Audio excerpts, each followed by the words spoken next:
All right. Welcome to another edition of This Week in Drones. We are live here on Thursdays, 1 p.m. Eastern, and we've got a great lineup today talking about the policies that matter for drones and AAM. We're coming up next week for the Drone and AAM Policy Symposium put on by AUVSI. And so as folks are signing in today to the live show, I want you to be just thinking about this topic, right? The policies, what policies matter, what regulations matter when it comes to enabling drones and AAM in integration into the national airspace. There's going to be all sorts of speakers and topics coming next week, which the folks here on the panel are going to be attending in person, and a lot of folks are going to be actually sharing from the stage from different panels. We'll get into some of those topics. But really the goal today is to spark conversation up to that in-person event next week. I hope you're coming. And if you'd like to come, but you've not registered for it yet, I wanted to actually pull this up. We've got, for friends of the podcast here, we've got a discount code here at the bottom of the screen, $50 off industry registration. So jump on today and register to attend the event. We'd love to see you there. And I also wanted to shout out for American Robotics, who is sponsoring this episode, and this wouldn't be possible without you guys, Tim and Susan and Eric and the crew. So definitely go check them out as well, and their autonomous drone system, which they can share about here in a few minutes. But with that, I am joined by an amazing panel. We've got our regulars that you'll recognize: Michelle Duquette with 3 Mad Air, aviation specialist, and then of course Brandon Youngblood with Drone Security Services, former FAA, counter UAS, all of the different groups that needed counter UAS approvals and running missions back in the day had to run it through Brandon's desk. And so he's seen it all and can answer questions in that regard. And then I'll let our 3 guests introduce themselves as well. And I'll just go, I'll throw it to you, Tim, and then Scott, and then we'll end with Max. And then Max, I'll have you, if you don't mind, after your introduction as well, just to kind of share a brief take on the event this year, since obviously you're with the AUVSI and you got the vision for the event. But Tim, I'll pass to you for an introduction, share who you are, and also some comments on American Robotics and what you guys are doing for the industry. Sure. Thanks for having me here, David. And great to be part of the panel here today. And so Tim Tenney, CEO of American Robotics, part of the Ondas Autonomous Systems corporate headquarters. We have autonomous drone in a box, counter UAS systems, as well as a complete product line to support the customer and their unmanned aircraft systems needs and services. And I think you wanted to talk about, what do we want to get out of the event this year? I mean, we talked about it shifting from Baltimore to DC. I think that's a good thing. It allows more FAA leadership and frontline workers to attend so that they can engage industry. And so hoping to see a big turnout from the 3 pillars of flight standards, air traffic organization, and aircraft certification, not just the drone integration office there, to be able to see and engage the industry. Because that's a key component when these regulations come out, for us to be able to professionalize ourselves as airmen. So I look forward to it. Excellent. Thank you so much, Tim. Over to you, Scott. Yeah, thanks, David. It's great to be here. This is my first time on your podcast, so thanks for having me. I'm Scott O'Brien. I lead public policy for Reliable Robotics. Our company is based in Mountain View, California, and we are working on safety-enhancing technology and aircraft autonomy for cargo use cases, both in the commercial world and in the military. Our primary project is working on bringing a remote piloting capability to the Cessna 208 Caravan, which is a single-engine turboprop, 8,000-pound aircraft, can transport 3,000 pounds of cargo. So we are working to get a supplemental type certificate from the FAA to enable that aircraft to be remotely piloted. And similar to what Tim said, I think that just even in the past 3 months, I've seen an incredible acceleration of FAA work across lines of business to introduce remotely piloted aircraft into the NAS. So I know that we're going to have representatives from ATO and flight standards there who will be crucial, because unlike kind of legacy aircraft certification projects where you're certifying a box or something to put on a plane, these technologies are going to have impacts on ATO and flight standards. So we have to be working together with them throughout the project. And I think thanks to AUVSI's work, we've really accelerated that activity over the past few months. So it'll be great to hear directly from folks in DC next week. Wonderful. Thank you so much, Scott. And then Max, I'm going to pass it over to you. And before I do, just remember, folks out there, if you're watching live, please send in comments, questions for this panel. These are industry experts, and we've got them all in one place at one time. And would love to be able to bounce some of your thoughts, burning questions about the industry, about upcoming regulations and different policy impacts that you may have. Even send in a comment if you're going to be at the AUVSI Symposium next week, so that folks know who's going to be there. We can meet up in person. And Max, I'll send it over to you. Yeah, thanks, David.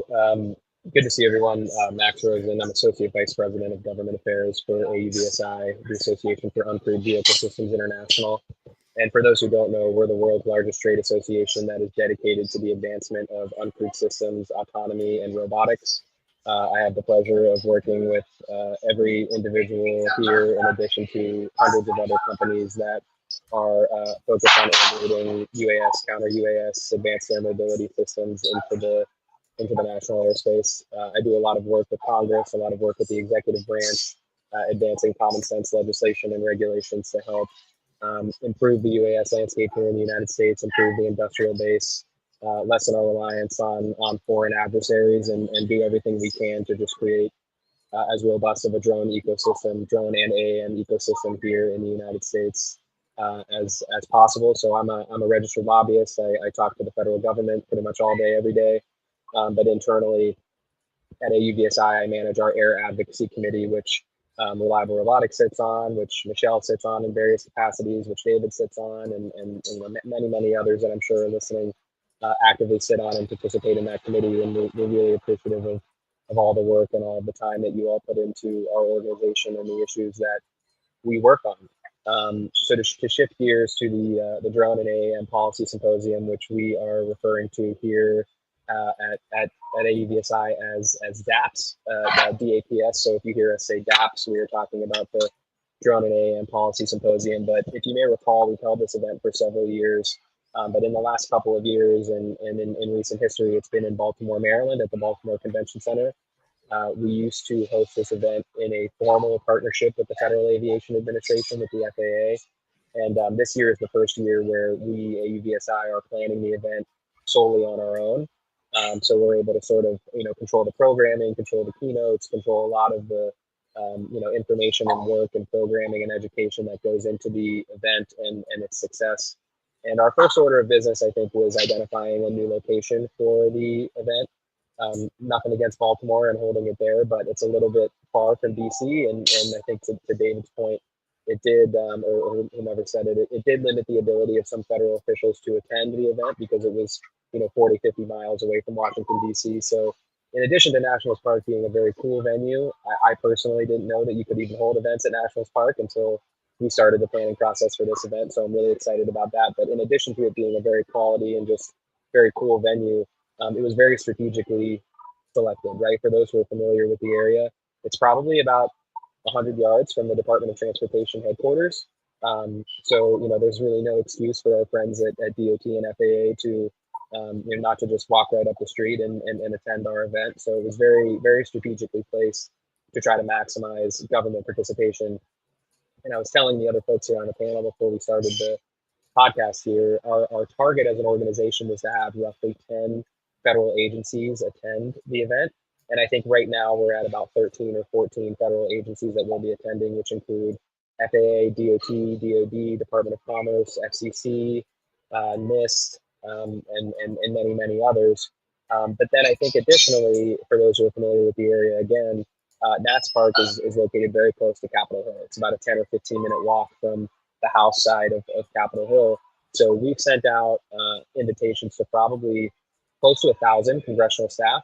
And we've really cast a wide net of individuals that we want to attend across key committees on Capitol Hill, key congressional offices, and key geographic locations where a lot of our member companies and a lot of the industry has a big footprint. So we're expecting a big congressional turnout, both from an attendee standpoint, but also from a programming standpoint. We have a great congressional panel next week that I'll be moderating with an individual on the Judiciary Committee, an individual who works in Rudy Yakim's office, who is the one of the co-chairs of the Unmanned Systems Caucus in Congress, and then an individual from the House Science Committee who has jurisdiction over a lot of UAS R&D and aerospace-related issues. So it's going to be a great event. We're super excited. We have a couple live drone demonstrations, which, again, if you're familiar with the DC area, not a lot of drone flights happening in and around the DC area for obvious reasons, but we've been able to work with the regulators to get clearances to do some cool drone deliveries in and around national parks. So we're really excited for the event. It's trending in a really positive direction from an attendance standpoint. A lot of great keynotes and programming for you all to tune into next week. For those who are part of the Air Advocacy Committee that I manage, we'll also have a couple of Air Advocacy Committee meetings where we'll have some government officials joining us as guest speakers. So overall, it's really shaping up to be a great event. If you've not registered, please do so as soon as you can. And we're really looking forward to seeing everybody on site at Nationals Park Tuesday and Wednesday of next week. Awesome. Thanks, Max. Really appreciate it. So with that said, great context for that. T3, I wanted to see if you could help us out as you know, from your perspective as an operator, as a manufacturer. I wanted to hear a little bit more about, you know, the fully automated robotic data platform that you guys have put out, right? This first FAA approved fully automated drone system. And so you're going to be, you know, you're able to fly fully autonomous, unattended, constant flights. And there's all sorts of technology involved. But I think to be able to do that at scale across the entire country, we're going to need a whole lot in terms of regulation and policies and maybe perhaps Part 108. And I just kind of want to hear, you know, anything you want to share just for context about, you know, how that system works, but then also what your mentality is going into this symposium. I mean, are there certain aspects of regulation or policy that you're really going to be focusing in on that are going to help enable your systems? And so people can kind of start thinking about that. Absolutely. So our system is, you know, better known as the 6,000-pound Roomba vacuum cleaner, right? So it sits in its dock and doesn't look very interesting, but you know, multiple times it's commanded to go out and do different things, whether it's safety, security, inspection. We have the only system that can swap up to 10 payloads and 11 batteries by a robotic arm and be back in the air in about 5 minutes or less. And we demonstrated that very, very well in New York City and Central Park over the winter when the temperatures got down below zero, and for a safety security role. And we'll be doing the same thing for customer protecting America's water supplies at a large reservoir in South Carolina, where we deploy it. And the deployment happens where we can put this in the middle of nowhere in a very rural environment. In South Carolina, where we're going to put it, it's literally about 50 miles from the nearest town of being able to operate. So we actually operate it from a city that's about 100 miles away. And we operate it autonomously, remotely. As long as we can gain connection to the system, we can operate it for the customer from our headquarters in Baltimore. So it does all of those things very, very well. But what really drives the customer is that thing you talked about. We worked with the regulator upfront early and brought them in close to be able to get the first drone in a box type certification under a rotorcraft airworthiness certificate. Because as we know, as we're talking about here, the regulations have not caught up to small UAS or large UAS for that, over 55 pounds or under. So, you know, this event is part of continuing that FAA momentum. You know, Mosaic, look at that this past week. Incredible, right? So another key opener of the industry. Part 108 will be another key opener of the industry so that we don't have to fill out multiple waivers and exemptions to be able to enable that autonomy. But we need to do it together. I mean, drones are an aircraft. We proved that way back when I was at FAA headquarters and stood up the drone integration office with Earl Lawrence and others, and, you know, started writing Part 107. That it's our shared airspace. So we need to operate safely and professionally together. And that's the kind of products we create. So they're built with engineering support, but with a lot of aviation operational experience that go around it. And so in addition to the autonomous drone in a box system, we have a counter UAS radar that does low kinetic net and parachute capture.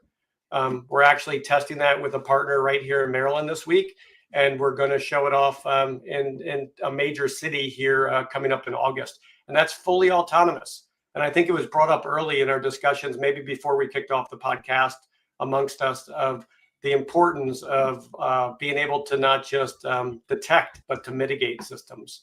And that's our third product. So the Kestrel is our drone detect and avoid system, as well as our counter UAS passive detection system, which has active radar panels and passive RF detection. So it enables that drone in a box to be able to go beyond visual line of sight and deconflict itself with both cooperative and non-cooperative traffic. But all of that together brings an incredible solution to our exact same customers. Not only do they want drones out to do work that's dull, dirty, dangerous, they also want drones to be out there to protect our critical infrastructure. And all of those things are going to require working with the FAA, DOT, DHS, TSA, who's leading counter UAS for the country on behalf of the executive branch. So all of those things need to come together. So to hear that you have 14 agencies, I hope DHS and TSA are one of them. I'm sure they are, being part of this great opportunity to bring the really the expertise around the nation and internationally together. That's great. Is there anything in that you anticipate or hope for in Part 108? No one knowing exactly what it's going to include, but yeah, I mean, what I hope is that the industry is professionalizing itself to meet the requirements of Part 108. I mean, those of us that are airmen, I have 15,000 hours in about 11 different aircraft, and been in Part 121, 135, all the way down, and that's been a hindrance. We like to always point fingers at the regulator, but we also have to point fingers inward as well. So we both need to be part of that safety equation. And Part 108, for those of us that have watched its evolution, a lot of that was in the original Part 107 that got pushed down when we came out with the final rule. So safety management systems, having airmen that have training and have credentials and have currency and proficiency standards, and having aircraft that are certifiable to a regulator standard. Because as we know, not just the FAA works in a vacuum. We work to the standards of the International Civil Aviation Organization as a member nation. So to be able to harmonize regulations, most of our companies don't just work in the US. We work with our partners around the world, Canada, Europe, et cetera. So I think that's really, really important when industry and regulators come together, that they partner and don't look at each other as enemies, right? So that's really, really important. That's what keeps aviation safe: integrity and professionalism. So like to see a lot of that this coming week. That's great. I feel like, and Michelle, it looks like you have a comment. I was going to pass it next to Scott, but actually go ahead if you had a comment there or question. Tim, one thing I think you might want to maybe foot stomp a little bit more is that global learning that you've been fortunate enough, because you're deployed in other countries, the learning that you can bring back that will help us shape and inform those policies that you're talking about. So when we go into this conference next week, you might be able to bring some learning that will trigger maybe a different thought on how to go after some of these enablers that we need. Absolutely. No, I think that's a great insight. And I mean, to follow up on that, the other thing that we're probably all hoping that we see at the conference next week are new starts, new companies, new people coming into the industry. As we saw in the past year or two, as investment has tightened around UAS and drone OEMs, we've seen consolidation of leadership, of products, of services. But I think we always want to keep continuing to move that needle and being able to share that knowledge more quickly than a lot of us in the industry. When you started out, it was brand new, right? A decade ago. And now we've got a lot of experience and maturity, just on this panel here. So that'll be good to see as well. Thanks, Michelle. That's great. And so, Scott, I feel like, Tim referenced a couple things that relate directly to you guys as well in terms of the type of aircraft that needs to be certified. And I think you guys are obviously, and you could share a lot more detail, but the systems that you've created to be able to fly, I think, correct me if I'm wrong, but existing aircraft that are already approved by the FAA, but you're able to automate and create like a full automated from, taxiing to takeoff, flight to landing, the whole spectrum that Reliable Robotics is deploying. So I'm kind of curious to hear, some of your takeoff of comments that Timothy made, and then, what you guys are leaning into for next week regarding, integrating autonomous and remotely piloted operations into the NAS. Yeah, That'd be great. sure. Yeah, I think Tim did a good job of setting up some of the policy areas that we're really interested in. I think it's great to see the smaller drone industry like having this level of professionalism and thoughtfulness to airspace integration. I think that's great to see, because that obviously makes things better for everybody and makes the NAS safer. But specific to our project, yeah, so we are looking to modify an existing Part 23 aircraft. So the Cessna Caravan's been around for a while. 3,000 of them are out there. So we are basically installing a continuous engagement autopilot system in the aircraft that's highly redundant. Nothing like this has actually really been certified in a Part 23 aircraft before.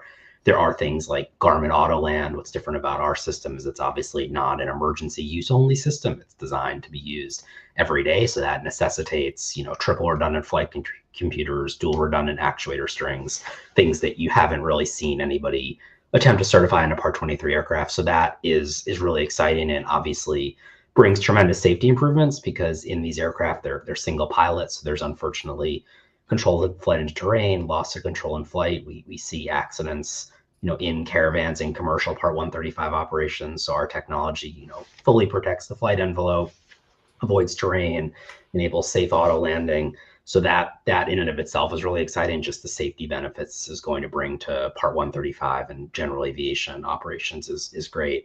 Then in terms of the remotely piloted areas, I think that's more kind of lining up with what Tim was talking about. So we are developing an air-to-air radar that's going to perform our detect and avoid functions, leveraging ACAS-X.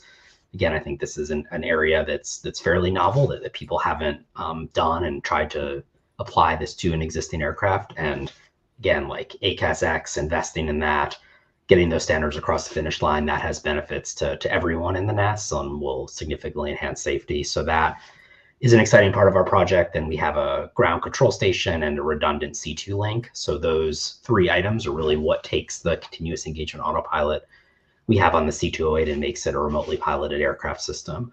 I think another thing to really focus on is making sure that pilots and aviators are involved in this operation. So we have a remote pilot who will be managing flight plan, talking to ATC. So there's always a pilot in the loop in our operation, because the goal of what we're really doing is we are, trying to take some of the lessons learned, I'd say, from the past 10 years of small UAS and make sure that the system we're certifying can be integrated into the NAS. Our ConOps is to operate in IFR on a flight plan between existing airports. So that's why we're going to need detect and avoid technology that leverages industry standards, be able to communicate with ATC in real time, all the things that someone flying a cargo aircraft does today, we're going to do. Just those tasks are going to be performed by the remote pilot. So in terms of next week, like I said earlier, I think what I'm most excited to hear about is the work that especially ATO and flight standards have done to really get more integrated into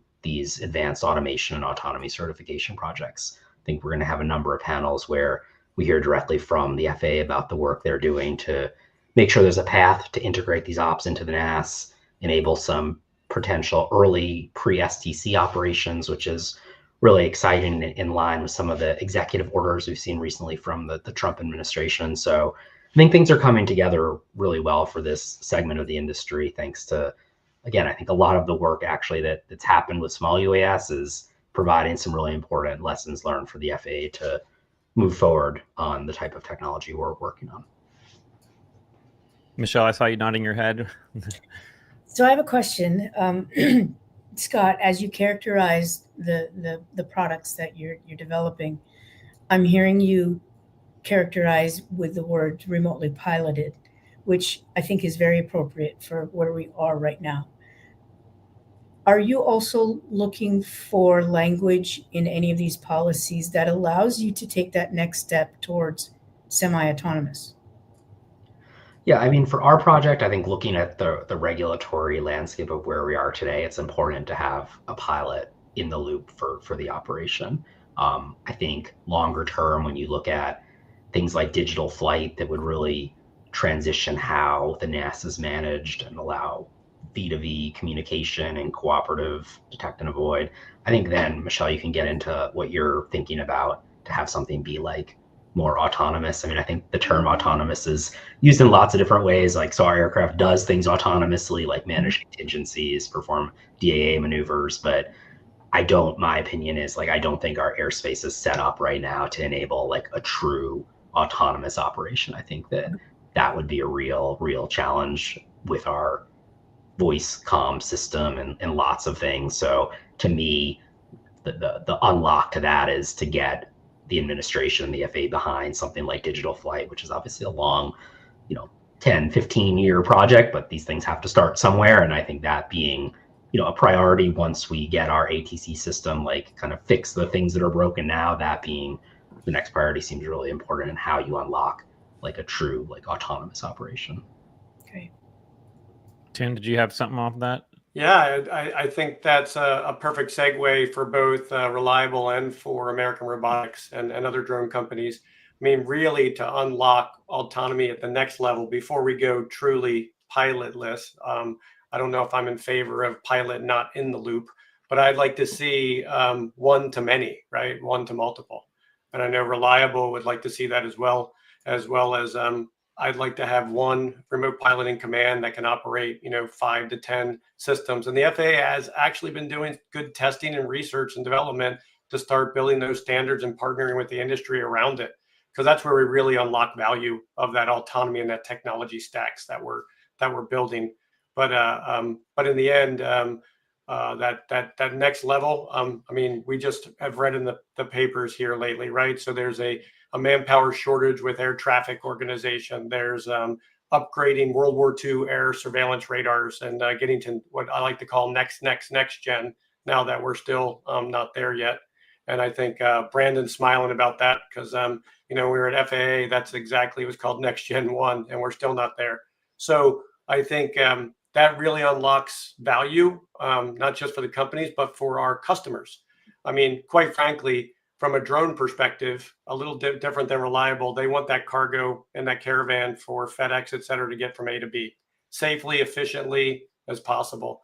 For us, it's automated data solutions, right? So, I mean, customers don't per se want a drone, but they want something that efficiently and effectively gives them accurate, reliable, and actionable data. And so if we can turn that on, we can increase safety around their human workforce. There may be gaps where there's not personnel to hire to do these jobs. So having one to many is a really, really important next step.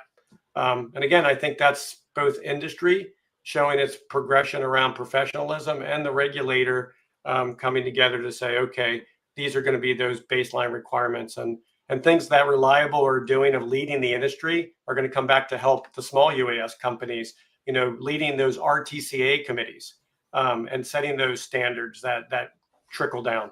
That radar that they're putting on their aircraft. I mean, gosh, just hearing them say that, I'm like, is that something we could use on the ground for detect and avoid for throughout a state or a region to do detect and avoid for small UAS as well. So we can help one another. So I think there's a lot of goodness from it. I like how both of you have done that. You've characterized learning by doing, and that's exactly what's going to show us what that path forward needs to look like. We've got to get out there and we've got to do a little bit more than write the papers, right? Well done.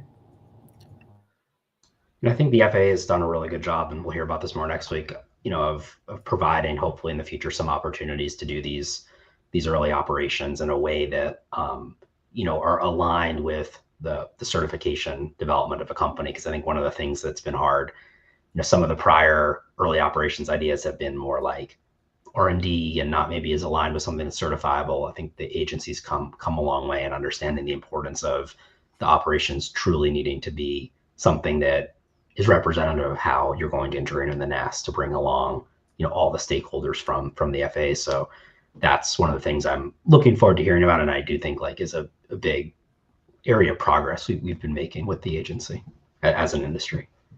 Yeah.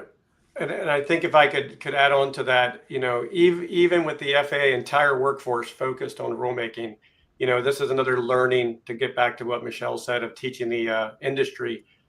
We still are bound by law and USC 5 Administrative Procedures Act, and how we need to push a new regulation through, whether it's change, updated, deleted, and a new start regulation.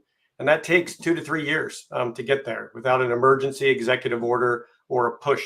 But even to go quickly, when we did the drone registration rule, it was done in about 9 weeks. It took a lot of resources to do that, while in parallel doing Part 107, signing thousands of 333 exemptions that were occurring at the same time. But if we look at any administration in a 4-year period, a department is, 3, maybe 4 rules that aren't contentious to get them through, whether we're change, adding, or starting new. And just looking at the track record right now with Mosaic, with Part 108 in the pipeline, with some other things, I mean, the industry should be pretty impressed with DOT and FAA and where they're working. But that comes from working together, because if we're not, we're usually taking those regulations to court to counter them, right? So it's really, really important that we work together and understand that there is a process to go from idea to notice for public rulemaking all the way through to that final rule or regulation that gets there. So question then, as we go into next week and we're having all of these panels talking about these various topic areas, and we're hoping that there will be people in those audiences that have some level of influence on shaping what the next level of legislation will be. Are we seeing enough of that kind of language, Tim? We're seeing more and more of federal governments, thou shalt collaborate and coordinate together. You have no problem calling them out and telling them that they need to do that. But perhaps there's an industry component here that's not quite strong enough. From what I'm hearing, I think we need more. Yeah, well, I think we need to vary it a bit, right? So I think we all agree we see some of the same faces on some of these panels, some of these committees, et cetera. We need to help shepherd and mentor and bring in some of those new industry members. That new drone startup might have someone who is an airline transport pilot and worked for Delta Airlines for 30 years, right? So that's somebody I want on my panel to be able to bring that aviation knowledge in and be able to bring a different perspective that's into it. I think there are some smaller companies and organizations that don't understand how they can get involved or become part of those panels, or even just get their thoughts across. And that's where AUVSI comes in to help foster that from a mentorship standpoint. But that's also the regulators' outreach. We have the FAST teams in the FAA for general aviation that go out and talk about how to make general aviation safer.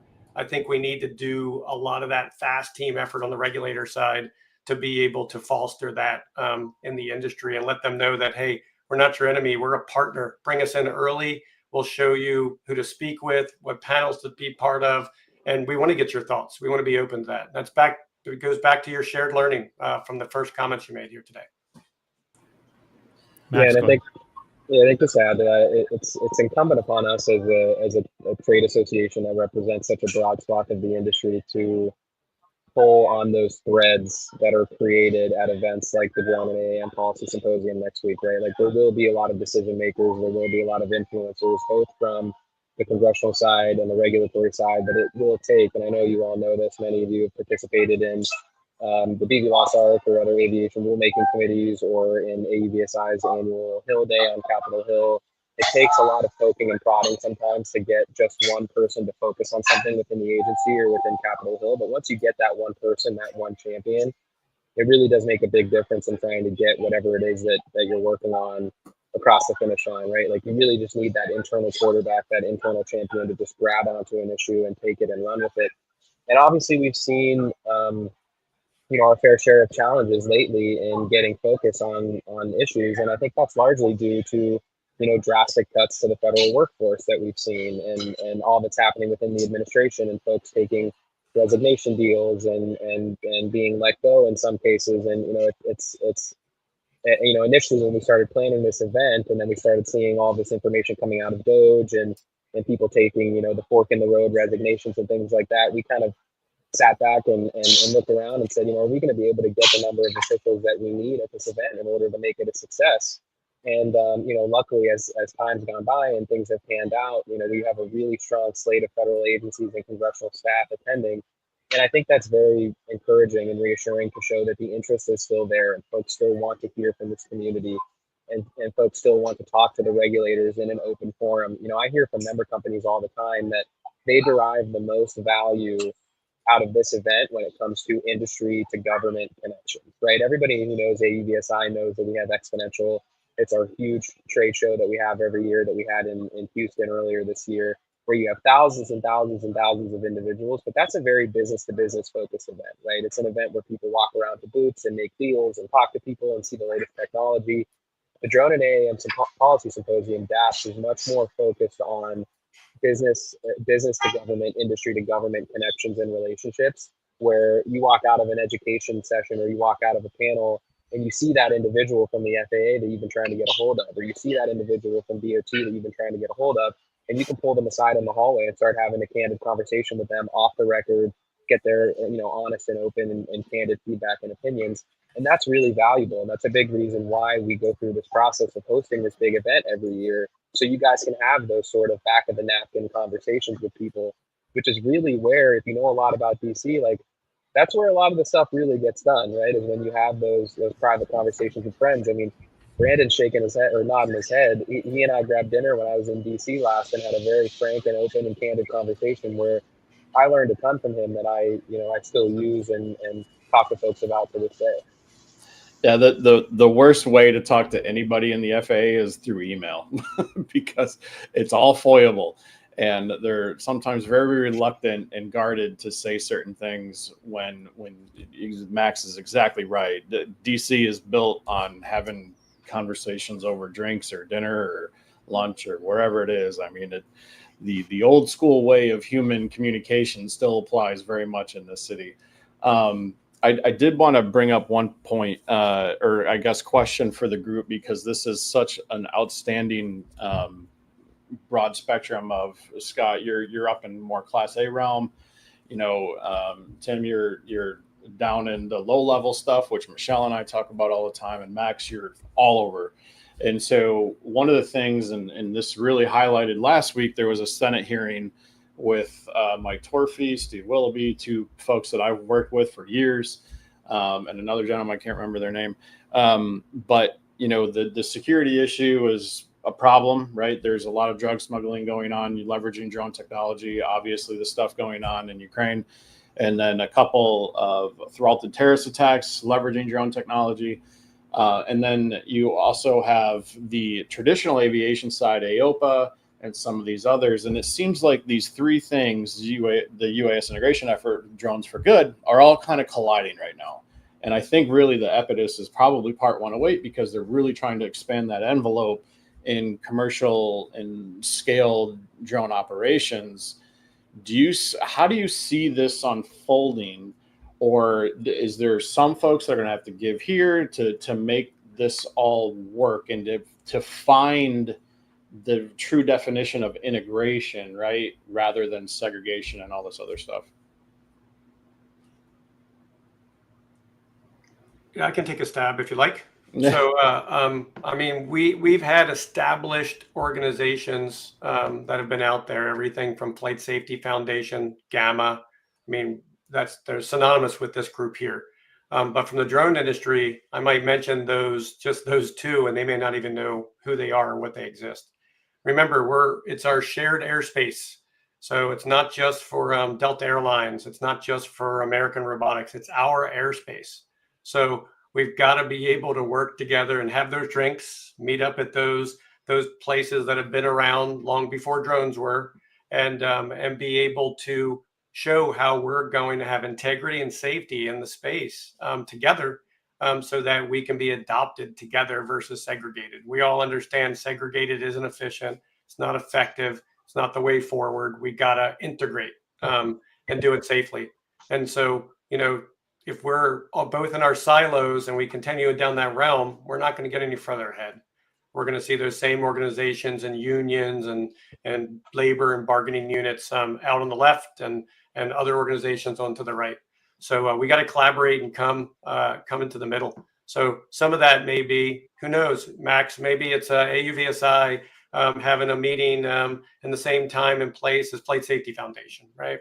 Or it's Gamma invited to AUVSI Exponential, telling them who they are, what they do. And oh, by the way, if you build quadcopters, maybe you should be part of Gamma, right? And maybe RTCA telling everybody that they don't build air traffic control radars like they started in the 1930s, right? They actually represent the standards and how standards get into the FAA. So I think a lot of that could be, positiveness to help us get there more quickly. Remember, we're in one of the most complicated, regulated things on the planet. Maybe nuclear power has a little bit more, but not much. And so it's daunting for somebody new to come into aviation and at the same time went to Walmart or Amazon and bought a quadcopter off the shelf that's over a half pound. And then they're like, what do you mean I have to register it with this regulatory body, and I have to take training and document all of that. So it's our jobs as mentors of the industry and our associations to get that word out and show them it's a good thing. It's how we integrate and maintain safety in the airspace, and and that we don't have wild rides on social media that there's thousands of nefarious drones in New Jersey and New York taking off every day and every night, right? So that's part of our job as leaderships in the industry. Yeah, and I'll just respond to that quickly, and just I guess make a shameless plug for AUVSI membership. One of the things that our member companies get from us is that access and that coordination with all those other aviation focused trade associations that we've all mentioned, right? So our president and CEO Michael formerly worked at ALPA, the Airline Pilots Association. I know Scott here formerly worked at the National Business and Aviation Association, NBAA. We work closely with, Airlines for America on the commercial aviation side, AAAE and ACINA on the airport side, Gamma and AOPA on the general aviation side. Work with folks that are fixed base operators or folks in the aerospace supply chain resiliency world, and we do a lot of different work with all those different trade associations, because to your all's point, we're all sharing the airspace together, and it's important that we're all rowing in the same direction. And so we actually go out of our way to engage with the trade associations who represent different segments of the aviation industry, and candidly do not see eye to eye with us on a lot of the issues that we're talking about here today. And we proactively go and bang down those doors and talk to the leadership of those organizations. And Michael, our president and CEO, has been really great about doing that and fostering great relationships with all these other trade association leaders, so we can come together and try to hash out differences and get to a place where we can all coexist in the airspace together. And I think that that's a really important thing. And we've seen the FAA, the Federal Aviation Administration, try to sort of bring more industry together and put everybody in a room and let those organizations and trade associations hash out their differences and details. And for those who are listening who participated on the Beyond Visual Line of Sight arc, there were a lot of traditional aviation organizations that participated in all those conversations, who many of which ended up dissenting against the ARC report that ultimately came out, right? And we're not going to have a future where everybody can play nice in the sandbox and everybody can coexist in the airspace at higher altitudes or lower altitudes unless all of these trade associations are talking to each other. And that leads me to make one last point, which is we're a part of an organization called the Modern Skies Coalition, which is a group of, I think, like 30 or 35 trade associations all across the space, like everything from tour operators to travel agents to hospitality to commercial aviation to general aviation to drones and AAM, and everything in between. And we try to work closely with those folks on things like ATC modernization reform and NAS modernization reform, and upgrades that the FAA desperately needs to make to some of their old and antiquated technology in order to ensure that all of these operations can happen safely. And I think we all know that commercial aviation and just aviation in general is under a microscope right now, right? Because of all the incidents that we've seen happen between the beginning of this year and now.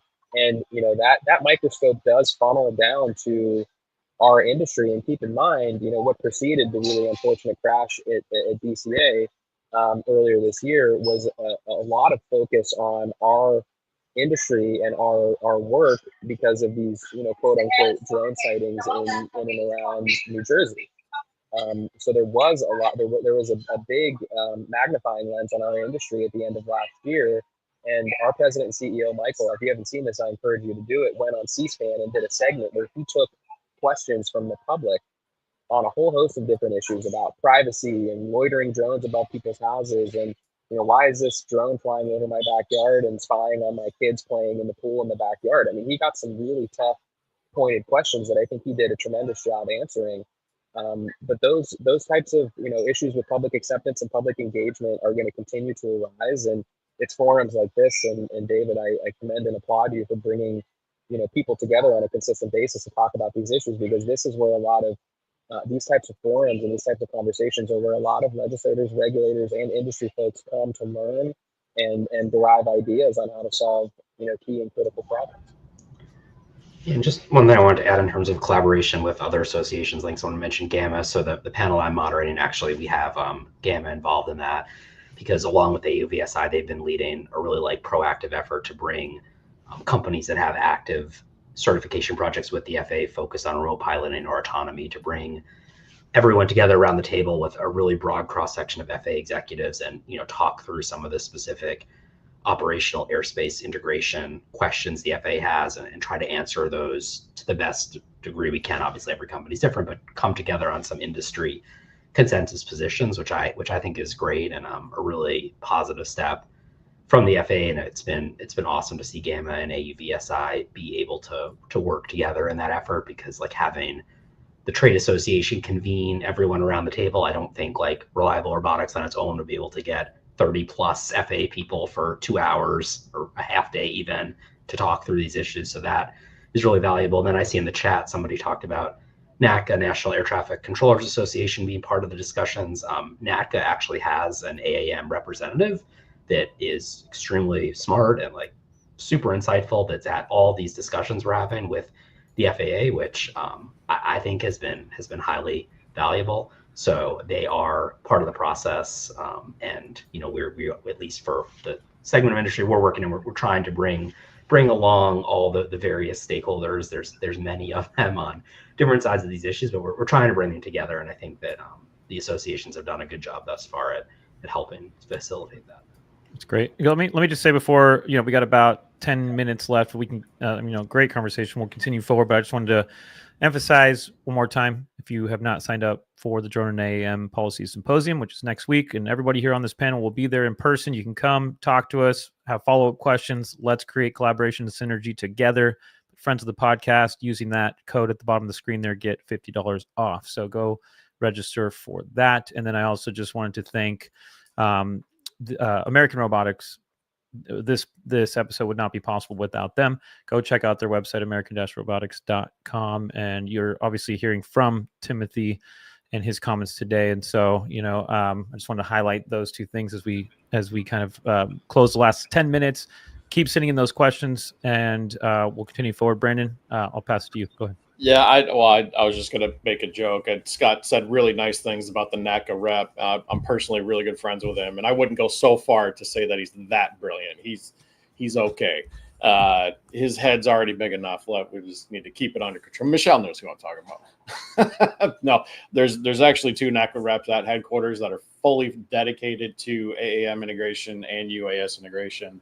And there was one person several years ago, but there's just so much work, and it's such a challenging issue that they had to bring in another person to help, because it's such a complicated matter when you talk about the density of some of the controlled airspace that these low-level operations are talking about going in. So I just wanted to throw a little jab at that person. I won't obviously name names, but and then the other thing I just want to throw out, there's a reason why I asked that, and one of the things is, at least on my side, on the security side, obviously,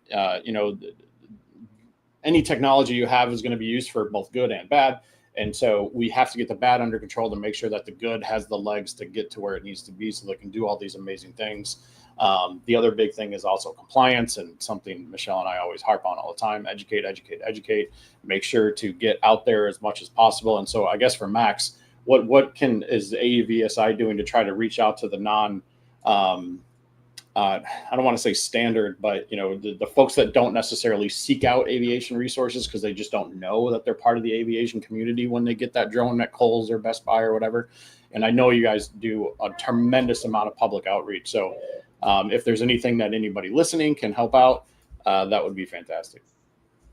Yeah, we have a couple of different initiatives that we work on, but I think the one that immediately pops into my mind is the Know Before You Fly initiative, the Know Before You Fly campaign, which is a congressionally appropriated initiative that we work directly with the FAA on to put out disclaimers, videos, content, education to the public who is interested in going into a Best Buy or a Walmart and purchasing a drone, and then not necessarily knowing what they can and can't do, right? And not necessarily, to the earlier point that was made, not necessarily knowing that that drone is supposed to be registered, right? Whether you have your photography enthusiast who buys a drone just to take aerial photography and sort of mess around with it and have fun, all the way to your individual who starts a roofing business or a contracting business and wants to go purchase a drone that they use as a critical tool to support their day-to-day business and their livelihood.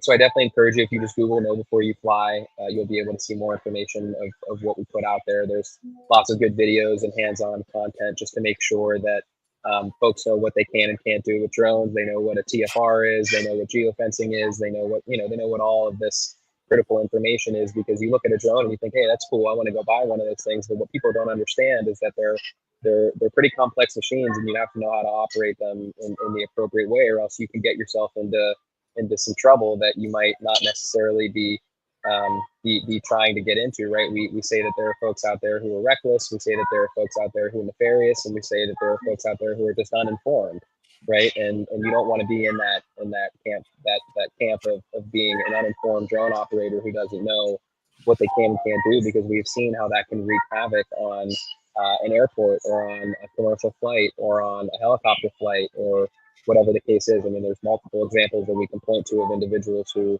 did something that they weren't supposed to do, and what the broad implications and, and in some cases, civil and criminal penalties can result. So definitely would encourage folks to check out the Know Before You Fly initiative. We also have some trusted operator and sort of like certification programs and training programs and things like that we offer, and that we partner with outside organizations to just make sure that the industry is staying above board and being safe, because it really, all it takes is one catastrophic incident, which we obviously hope does not happen, that can completely upend the entire industry and everything that it's working to accomplish, and everything that you all are working with us and with others to accomplish as well.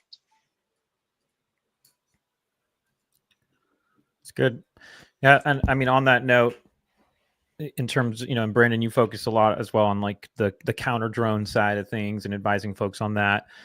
And at Equidyne, it's amazing with the radar side of the house. We're seeing that convergence of both spaces.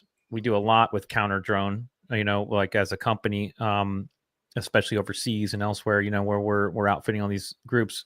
But then there's so much going on with drone enablement, ground-based DAA with radar, and I'm literally seeing the same cities and projects that some of us aren't together, looking at both, like calling me back going, actually, can this also do, counter drone, not just for our DFR, drone as first responder program, but can you make the radar be able to see, aircraft and drones and alert if there's a drone that's within this space, and vice versa. Hey, we put it up just for alerting, but actually, can you enable our drone to fly further and not just tell us when there's so it's wild to see that. And I'm kind of curious, because we're heavily focused today on aviation enablement, right? And national airspace integration, drones and aircraft. But I don't know. I mean, like Timothy, you mentioned multiple products. One is like an enablement drone flying continuously, getting, being able to send data back. But then your other product is also a drone on drone, net capture. So you have both sides of the fence as well. And I feel like almost all of us are kind of seeing that split. But I just wanted to see if any of you guys, but I mean, T3, I'll throw it to you. If you just have thoughts on that, the importance of the integration of counter and, enablement, or what you're seeing in the industry, or any comments on that? Yeah, I'm going to get there in about 30 seconds, but there's a couple things I want to bring up that Max brought up as well. I know we're going to wrap it up here in a couple minutes, but there's certain things we got to come together as an industry and as a regulator to get there, right?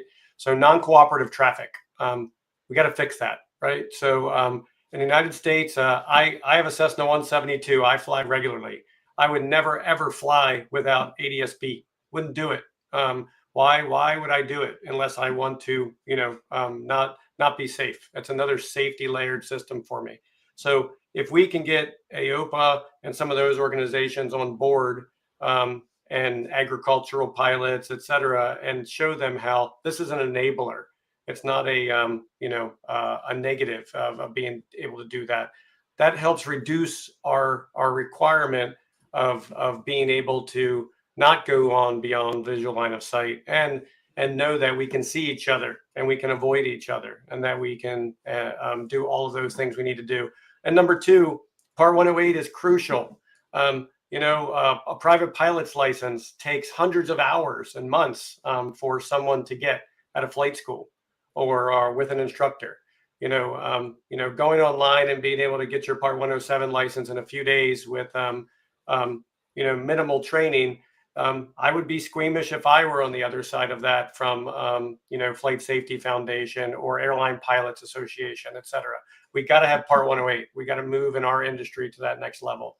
So those two key components coming together will be enablers for us and build trust.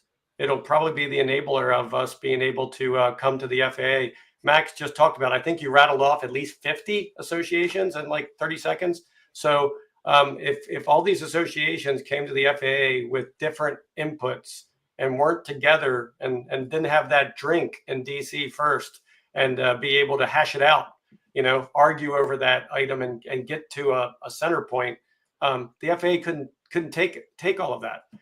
There would be a lot of arguing and a lot of slow on the final regulation of what that is. But getting back to your question, David, these systems are all coming together and we got to look at how to integrate them safely, smartly, and efficiently. Our customers only have so many resources and dollars, right? And they want to do this, whether it's a police force in a city or whether it's all the way up through the Department of Defense and everything in between. So it's our job to work together to show them how they can max utilize and be most efficient and safe with those resources. Some of the customers, they don't even want to operate the resources. They want it as a service. They want the companies like us to come in, set it up, and operate those counter UAS systems or set up that automated data flow into their data lake, whether it's Microsoft, Azure, Google, or Amazon. So because they don't want to build that expertise and all that's required to operate in an aircraft. And Max said that, I'm hearing less in the industry. A decade ago, people used to call these things hammers and screwdrivers. They're not. They're aircraft, no matter how big they are. So it's our job to keep conveying that. And so, I know we've only got a minute or two, but we would love to host anybody listening today. Please come to our Baltimore area headquarters. We have a 3-kilometer beyond visual line of sight waiver in place, where we actually have EchoDyne panels on the roof, along with other equipment, to be able to operate safely and show off our systems and show how they can be integrated or used alone. And so we'd love to host anybody anytime. So and thanks again for having me here today. So Awesome. David, I'm gonna run you over by 1 minute, and I apologize. But so just real fast on the airspace surveillance issue, that there's already a model built for what we really need inside the United States for low level surveillance, and that's the integration between the DoD and the FAA as far as airspace surveillance for NORAD, NORTHCOM. They're responsible for watching everything coming in and out of the country, and there's ways to do that. If we delegate that down to a lower level, like the state level, and had a pay-to-play system, and I know I'm going to make Max a little uncomfortable because I know that this is a contentious kind of topic, but if the states were given some level of authority over low-level airspace, and they were to invest in that surveillance picture at the lower levels, and then you had to pay a fee to access that as a service, it could pay for itself. It's the exact same concept also of municipality ran airports, right? You have to pay to leverage that airport, and people do. And that's the business model for running a functional airport. There are some subsidies through AIP program and others through federal government tax dollars, but that type of system could be developed to provide a low-level surveillance network across the United States with some regulatory change and whatnot. So awesome. Appreciate it, guys. Well, we're right on the hour. And I'm sure people may have, back-to-back meetings with this, but thank you, each of you, for your time, and everybody out there listening. And hopefully we'll see all y'all in person next week at the symposium. So we'll talk soon. We'll see you again next week live as well. take care. See you there. Bye-bye. Thank you.